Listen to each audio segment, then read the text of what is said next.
Engage. Look, Engage deserved its ban, but I think we can all agree that at some point this card will come back, right? Like it will. it But will.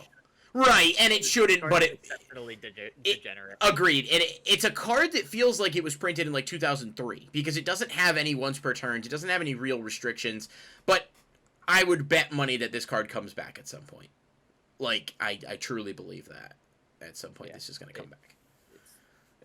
Sky Striker is so popular. Like, the ulti Sky Strikers from, like, OTS and stuff are, like, in the 200s almost at this point, price-wise. Like, people love this deck. And, like, it's cool and all.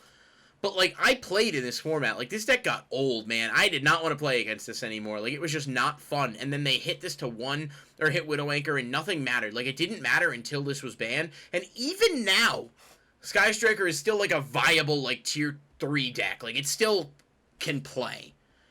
And the problem is that this card doesn't have a once per turn, so even if it's at 1, you can just loop it back and do it all over again. So yeah, this card is free easy. Agree. Yeah. Okay. Oh, true. Yeah, no, that's a fair point. We're at 0 on this. Smoke Grenade of the Thief is just, you can read it. Like, you can read it. It has loops with Infernal Knights is what caused this to get banned. It was not used forever because, like, haha, I summoned Gearfried and equipped this to it. Like, okay, yeah, I discard a card, but, like, I had to play a Gearfried. This nowadays is too much, and it's abusable. Yeah, it's like a real card that actually is worth playing. Does stuff. Yep. Snatch Steal. Been there, done that. We don't even have to talk about this one. Like, we did it. We watched it happen. We lived it. We played in a format with this, and it dominated the whole format. And it was just so sacky, but, like, and there's a couple cards I skipped. I mean, anyone that knows the order of the ban list is going to know what I skipped that we're going to go to at the end, because I wanted to save the most interesting discussions for the end. But yeah, I mean, it's just Snatch Steal. We did it. Been there, done it. Soul Charge. I don't even know what noise I just made. Look, I want to argue for this card to come to 1, but I just can't, man. Like, Link's existing and everything just makes it it's too stupid now. The life point thing doesn't matter. Like, the battle phase thing doesn't matter. It's just too much. It has to stay banned, unfortunately, because it's an insane advantage generator, and it doesn't really have any real drawbacks. Yep, especially on turn 1. It's like, alright, I didn't have a battle phase anyway. Yeah. So I guess I'll just pay 5,000 life points and have a board full of 6 monsters that can negate anything. Like, that's just what you end up with when this card is legal. Don't forget this card was at 3 at one point. Well, yeah, it did get released. It did. Hey, that doesn't happen with everything, though. If you remember when Gores came out, it was at 1 immediately. That card made Sylvans good. It did make Sylvans pretty good. Yeah. But it would make stuff good now. Like, I would think Laval would be nuts with this now because you have the Rekindlings, but, like, the biggest problem with Laval, right, is if you don't open Rekindling, you can't win. If you have Soul Charge in addition to that, and you've now increased your chances of accessing it, you'd be a lot better off. So, yeah, no. We're out. So, these last 6 that we have here are all cards that I think you and I could talk about for quite literally, like, hours. And I know there's going to be a few takes here that people are going to hate. So, if you're easily triggered, I would just click off the video now, because we're going to go into a few that, like, people are going to be like, nah, I got what? Like, just giving you that fair warning. Let's quickly clear this one out before. Forceful Sentry, I love this card. It's one of my favorite, like, banned cards, just because it's just fucking ridiculous. This is better confiscation is what it is. Because discarding to the opponent is like, oh, great, I can use this engrave. This is just like, LOL. Like, no cost, shuffle it in. This is, in my opinion, it goes Painful Choice, Graceful Charity, and then this as far as the third most broken banned card, like, spell card. That's my opinion, in terms of what it does and what it generates for you. But, that grass looks greener. Card never should have been should not be banned. Yep, I agree. It's self-balancing. The better it is, the worse it is, because if everyone's playing 60-card decks, then this card is nowhere near as effective as it would be otherwise. Not to mention, if you're playing a 60-card deck, you're now trying to draw 3 out of 60 cards instead of 3 out of 40 cards. Yep, and it's a... Go ahead, sorry. Also, just the decks that it helps are... Like, this card was never a card that was impacting the meta in any significant way. Mm-hmm. I mean, it may have had stints in top decks before people are like, what do you mean? Someone used it. Like a zoo build with this deck, and it was the worst zoo build. I played it, I know. Like this card wasn't impacting the formats it was a part of. This card actively made formats more diverse. Mm-hmm. That's all it did. Yeah, I agree. But it was making, like, budget decks playable, and Konami was making less money and they hit it to 0. Agreed. And that artwork alone, this card deserves to be legal. And I love this card. I love everything about this card. I think it would be super fun to have access to. I don't think it deserves to be banned. But I don't think this is going to be the one that's going to trigger people so much. I feel differently than this card we're about to go to than you do, but I definitely have come around a little. Spellbook of Judgment. Now, let me just say my piece briefly and then pass to you, because I think you're going to be able to sort of give your take on this a lot better. This card terrifies me. Now, I don't want it to come back, but, like, the more time passes, the less I'm like, absolutely not, never, no matter what. Or now I'm like, probably not. But, like, you know, I remember the advantage it would generate, the Jowgen play, the fact that it was just like, your opponent's going to go off. But I don't know that spellbooks in general are just as powerful as they were, because all you really have is fate. And, like, what it could do in 2014 is not, or 2013 is not the same thing it would do now. It just scares me, man. It scares me a lot. But you go ahead and tell me how you feel about it. Yeah, I have no problem with this card being at 1.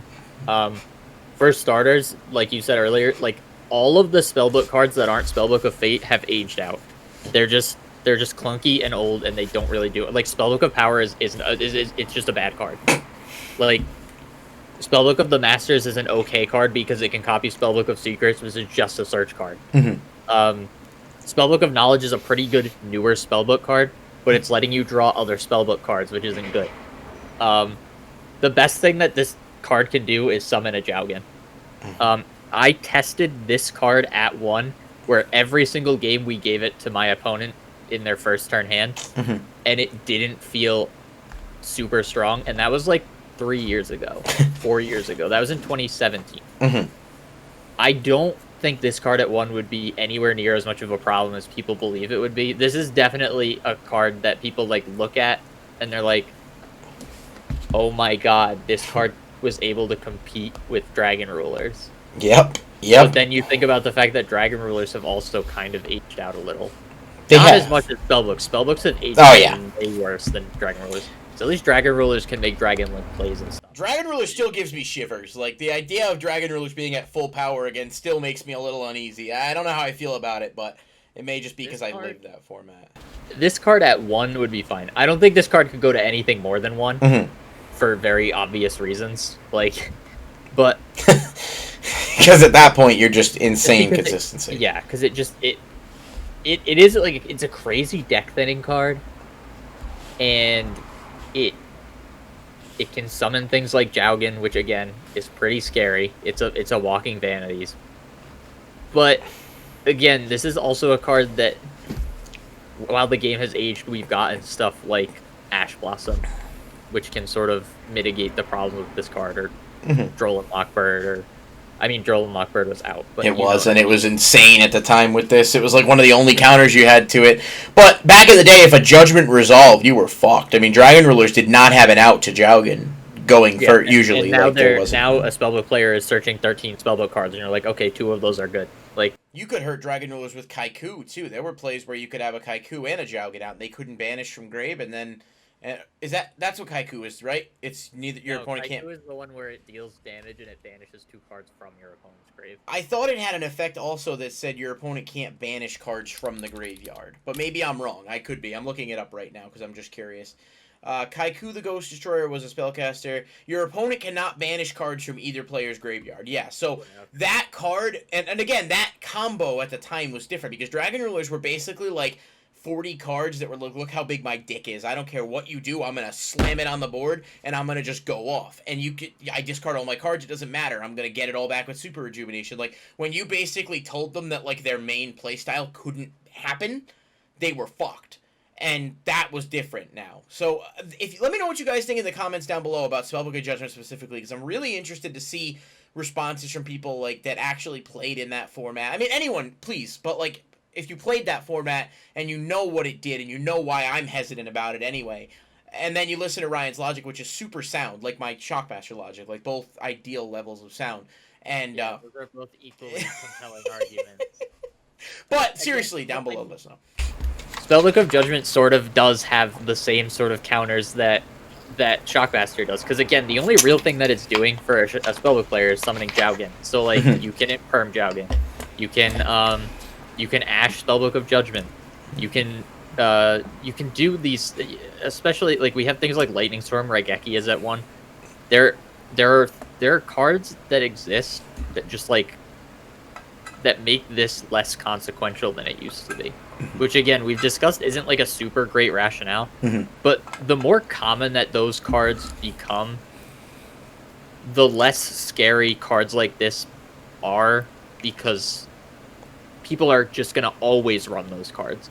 It's not like when you say something like, oh well, Masterpiece is fine because you can kaiju it.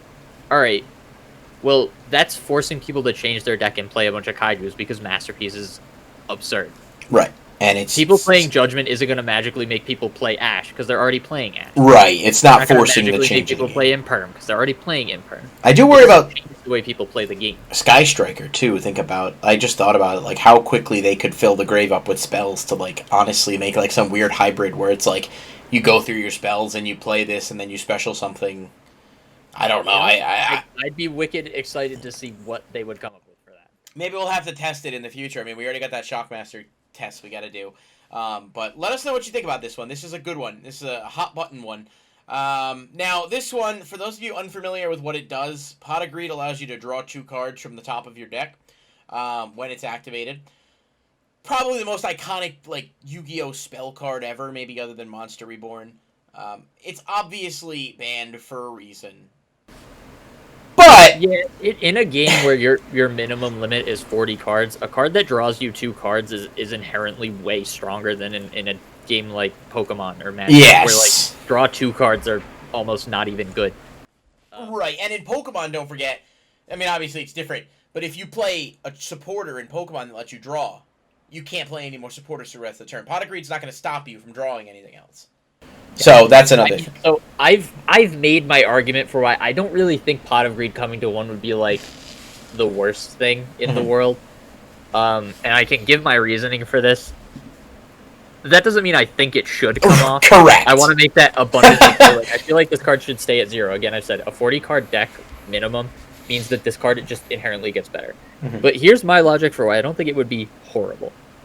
If like your current meta deck is like an 8 out of 10 deck, the reason that it's an 8 out of 10 deck is because it's already wicked consistent. That's what makes a tier 1 or 2 or like competitively viable deck in Yu-Gi-Oh is basically the consistency at which it can get to its boss monsters. Because most decks that they print now have like a pretty good strategy end game, but the bad decks are ones that can't get to it or that can't utilize it properly. Correct. So like if busted decks that are already consistent got Pot of Greed, that brings them from like an 8 out of 10 to like a 9 out of 10. But then if you had a deck like, I don't know, this is like a horrible example because I don't think Pot of Greed would fix any of its problems. But you have like Dragon Maze, which is like a 4 out of 10 on its best day, and you give it a Pot of Greed. At the very least, it's going to be able to make its relevant plays way more often and at a much more drastic increase than a deck like... I've been out of the loop for a while, so I'm just going to say Orchist, even though I know that's not like a relevant... Like, imagine if you gave Goki Pot of Greed during Goki format, it wouldn't have fucking mattered. No, it didn't. Goki, yeah, it would have just done what it did faster. Yeah. Goki was a 10 out of 10 deck, and you can't get better than that. Right. It still sort of supports my point that, like, the really, really good decks are already super consistent, and giving them Pot of Greed is just going to make them more consistently do the things they were always doing anyway. Slightly less of the time they're going to break. Whereas decks like Dragon Maid and Ojama and Lavalval and every other terrible deck that has these horrible consistency problems are more often than not going to just be able to play the game more. And I feel like that's kind of healthy for the game, where, like, it makes people less frustrated to try new things. Because Pot of Greed is just sort of this safety net card, where it's like, okay, like, I don't know, I want to try out this janky Time Thief go deck. Yeah. And, like, sometimes it has these brick problems, but every once in a while I'll draw Pot of Greed, and I'll get to have fun, and I'll get to play my cards. Correct. And that's my reasoning behind it. Again, I don't really think it should. No, I don't. Because the thought of consistent decks having more consistency, even though I don't think it really would be that big a deal, still gives me shivers and makes me not want to deal with any of it. Here's a metaphor. I feel like there's more of an argument to be made for this card coming back than a lot of other cards on this list. I think that Pot of Greed should stay banned. However, if Pot of Greed came off the list, I do not think it would drastically shake up or impact anything in the current meta. If I tie you to the train tracks and there's an oncoming train, and the train's gonna run you over, but I give you a knife, and you have a chance to cut yourself out of the rope, but I tape a knife to the train as well. The train's still gonna run you over, but at least with the knife, you've got a slight chance of being able to slip yourself out. Your chances of survival go from, like, 0.1% to, like, 1%. And that boost is at least giving you a chance to escape the oncoming train, which hasn't yet. The benefit for the oncoming train is it kills you about 3 inches faster. Right, like, it might stab you as it's running you over, but it's already running you over. Like, you're already tied to the tracks. So, me giving you the knife, you have a very, very slight chance of having a chance to escape, whereas your brute strength is not going to let you out. And that's literally what Pot of Greed is. Dogmatica and Shadal and Eldritch and whatever else is topping nowadays is still going to beat Harpies, okay? Or Laval. But at least if Laval has that knife, it might have a chance to get lucky with a stab. And accidentally take them to game 3 one time. Right. So again, just to clarify that for anyone that watched this and like skipped through and heard Ryan say Pot of Greed could come to 1. We are not arguing for it to come back, but I do believe that it would not impact the meta in terms of making anything more broken than it or powerful than it already is. It would not shake up the landscape like a card like otherwise might. Yeah, especially because this is a card that inherently has a super different argument from a lot of the other cards we've talked about on this list. Where like a lot of the cards that are banned because it stops your opponent from playing. This card is banned because it lets you play more. Correct. And that's just like a weird philosophy to me. I understand, again, there's a bunch of reasons. This is a card that like they could maybe try out at 1 if they banned Royal Magical Library.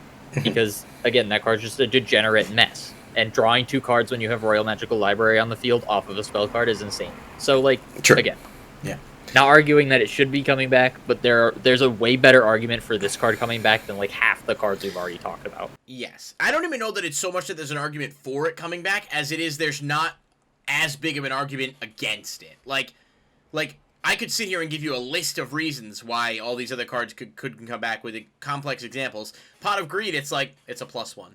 That's the reasoning. But, like, if I woke up and saw a ban list and Pot of Greed was at 1, you know I'd be fucking pumped, dude. I'd be like, oh, sweet, I get to play Pot of Greed and tell my opponent what it does every time I activate it. Like, that, to me, would be worth having this card back. But, again, just before we move on, we got 2 cards left. And this is going to be a 2-parter for sure. Before we move on, we got 2 cards left. We're not advocating Pot of Greed to come back. We're just saying that, like, there are a lot worse cards that could, and if it did, it really wouldn't change things as much as you think it would. Okie dokie. 2 cards. Change of Heart. I'm gonna go ahead and... You're leaving the last one to be the last one, and I hate you. Change of Heart, guys. Target 1 monster your opponent controls. Take control of it till the end phase. It's like the hardest, easiest Okay, so hear me out, okay? I adore this card. It was one of the first Yu-Gi-Oh cards I ever owned. I remember watching Yu-Gi-Oh as a kid when Bakura played against Yugi in like episode 9 and played Change of Heart. I think it has some of the most amazing, like, simplistic artwork, but it's super iconic. I don't think this card deserves to come back, but I would absolutely love to be able to play this in a legitimate setting. Like, even if it was only for a limited time.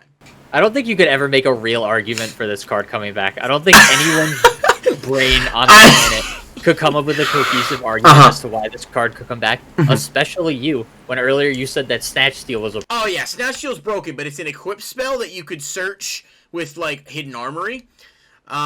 Whereas Change of Heart... Right, Hidden Armory, I forgot. Snatch Steal keeps it, okay? It keeps it longer than this. This is only till the end of the turn, okay? Okay, but you can. This card has absolutely no restrictions with what you can do with it, and it doesn't give your opponent life points, which, as we've previously discussed, is like a resource. You're basically giving your opponent stuff with Snatch Steal to beat with it. So you're saying Snatch Steal could come back, is what you're saying? Well, it already did. No, I'm kidding. I'm just I'm twisting. This card literally just says play this card, and whatever the best card your opponent has is now yours, and you can do it with it whatever you want. Like, imagine they just like made a Boral Sword for some reason. Like, maybe they're really dumb. And yeah. And you're just like, okay, Change of Heart.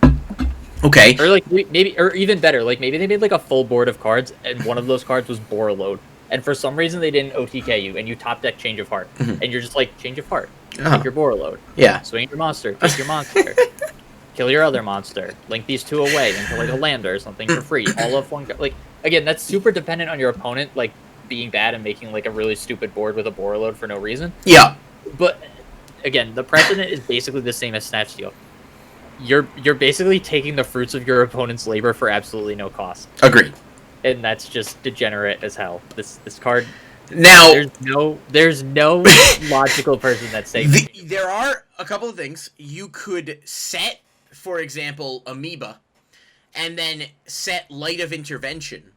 And when your opponent plays Change of Heart targeting your Amoeba, you play Light of Intervention to flip the Amoeba face up, and then when they take control of it, they take 2,000 damage.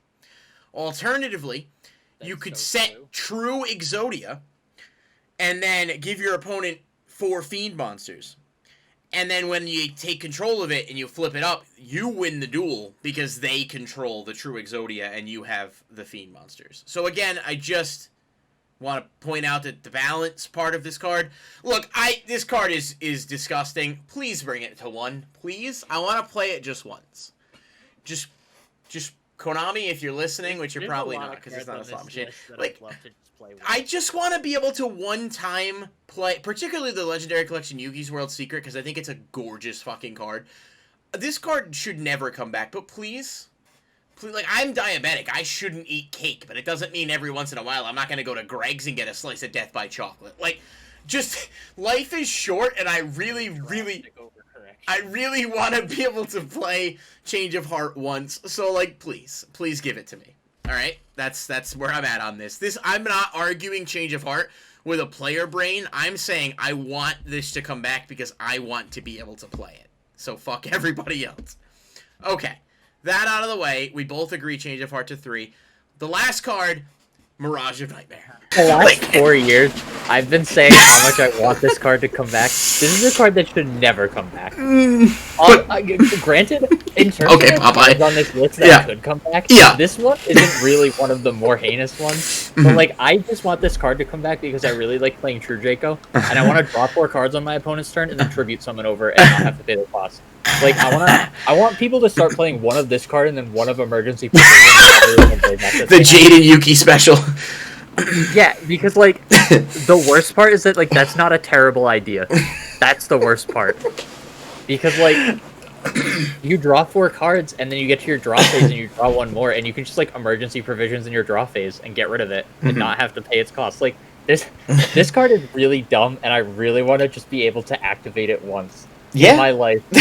This is my Change of Heart. I need to play I need to draw 4 cards, and I need one of those cards to be like, I don't know. I need to draw like the trap Dynamite, and I need to tribute it over Mirage, and then I need it to activate a trap that can then summon another thing that gives me a spell that does all these other things, and I just want like True Draco to go off with it. That's all I want. Yeah, I mean, I want the world to burn. I don't. This card can never come back. This But it could though. Tell me the game wouldn't be more fun with Mirage of Nightmare in it. I'm not talking balance, I'm talking fun. Yeah, tell me that being able to play Mirage of Nightmare and have emergency provisions and, like... Dude, I think my favorite thing would be, like, the mind games that you would have to play to just, like, think about whether or not your opponent can out your Mirage of Nightmare before... Or can make it so that you can't out your own Mirage of Nightmare before your turn starts, and you just discard your whole hand. Like, or 4 cards, whatever. Like... Which, again, like, that's kind of the reason that this card is exceptionally insane, because you could, like, draw 4 cards and then discard 4 cards, and all the 4 cards you discarded have grave effects, and you're just going off. Like, imagine you're playing Burning Abyss, and you just discard your whole hand, and you're like, graph effect. I'm thinking Infernity too. Yeah. Right? Infernity. Which we were talking about that terrible deck before, Dark Worlds. Yes. Even things like Orchist and Phantom Knights and all these other things would just be like, discarding my whole hand in my standby phase. I guess you just asked me to play the game for free. So yeah. Put it to 3. Yeah, I had to indulge on this, right? Because like a lot of the series so far, we've been like super straightforward about stuff, but like everybody has those one card or that one card that they're just like, I want to play this. Yeah, I absolutely need this card off the list for entirely selfish reasons. Of course, like, and would it, and honestly, like, all jokes aside, there are cards that would come off and would make the game like unfun. But nobody can sit there and tell me that, like, you wouldn't enjoy, like, genuinely enjoy being able to, like, play in a one format where you have Mirage. It's not like Kaiser Coliseum where it's going to be like, you can't play. Or, like...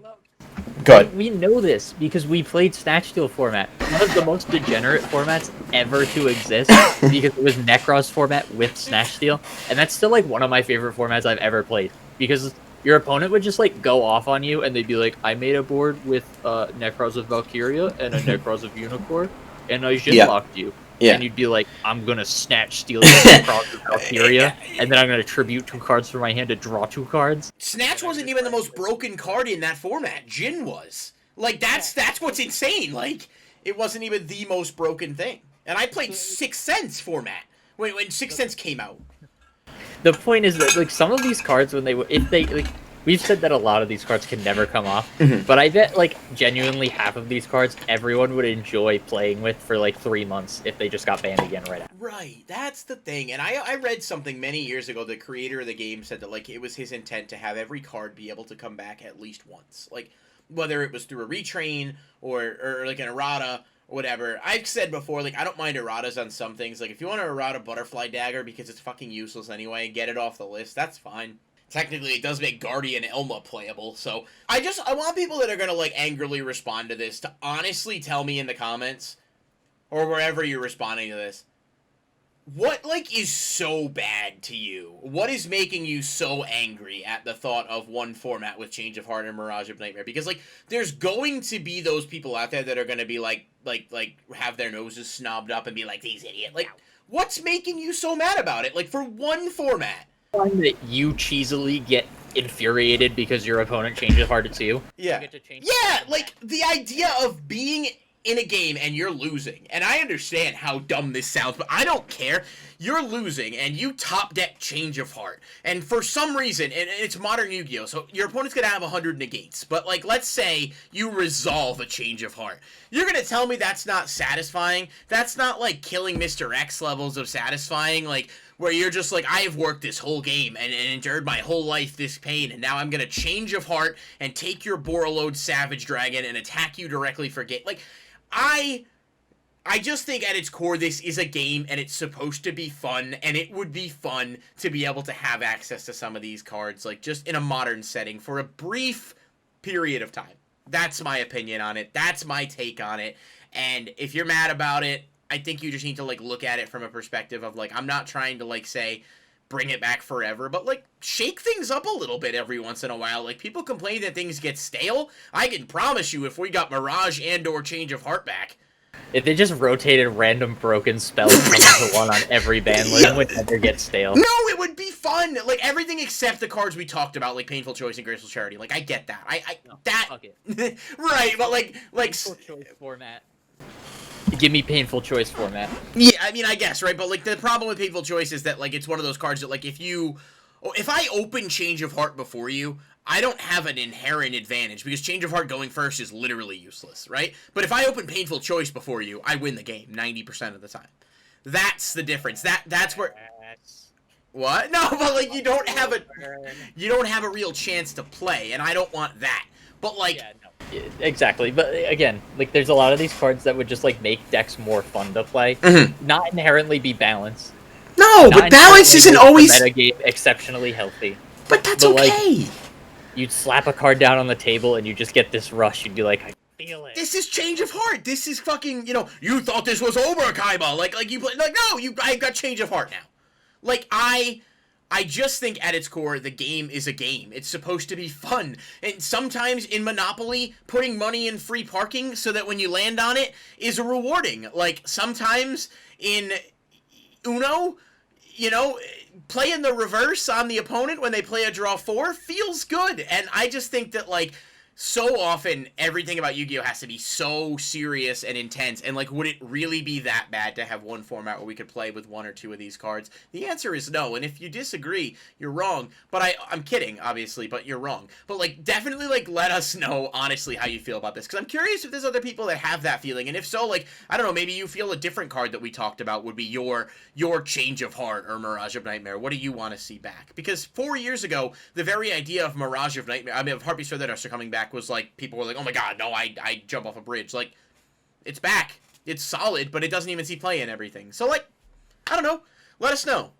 This spell is 100% going to be broken into 2 episodes because we're over an hour at this point. But, like, this was fun. This was, like, honestly, like, just, I don't know, it's really fun to talk about. And, like, these cards are what I grew up on when I started playing the game, and like, so many people that are into Yu-Gi-Oh now and maybe have only played for the past, like, I don't know, 5 to 10 years, if not more, have never even had the opportunity to experience one of these. And yeah, so Change of Heart and Mirage of Nightmare, that would be our picks here for cards that we're going to inject a little bit of lifeblood into the game, a little super soldier serum, if you will, and really just kind of see what we can do. So that's me. I don't know when this is going up, but that's either a foreshadowing or a callback to our... Yes, at some point I will be joining Ryan on his channel, which I've teased in previous expenditures. If we're looking at this being every other day, we are on episode 7 by the time this is done. It may be up, it may not, but when it is, I'll certainly link it below this video. Definitely want to give that a shout out. Hopefully you guys have enjoyed this series. We have traps coming up, which is going to be its own video. It should only be one video, I think, because there's not too many traps that are banned. Yeah, but then again, the Xyz video was like 45 minutes, and we only had like 8. So it's just one of those things where, like, this is meant to be in-depth, and if you're watching this and, like, you're not watching the whole thing in one sitting, like, I get that. Like, there's a lot here. But I do think it's, like, a fun conversation, and, like the point was to be thorough and in-depth and really kind of talk about it and take a stroll down memory lane. And we're obviously going to look at, like, limited and semi-limited too, but I think that'll be a lot shorter, because for the most part, we're going to be like, yeah, this is here for a reason, or, like, this could go elsewhere. The banned stuff is really, like, the cream of the crop, and, it's been super fun to talk about so far. So thank you guys so much for watching if you stuck with us on this. I really want to hear from you. And at the end of this series, like, I want to take all the comments and, like make a reaction and be, like, maybe just talk about what everybody had to say. So if you want to be featured in a video and you want your comment to be, like, used and talked about, drop it below. Drop it on Reddit if you're watching this from Reddit or wherever you're watching it from, and I will read them all and I will respond to them all by text, but they may get put in a video in the future. If you guys enjoyed the content, please subscribe. I'll see you for the next episode where we take a look at traps. There are not many. There are quite literally only 9 of them. Most of them are going to be pretty straightforward. At least one of them, I am going to tell you, should come back. Vanity's emptiness. But we'll do that in the next video. Thank you guys so much for watching, and I'll see you next time.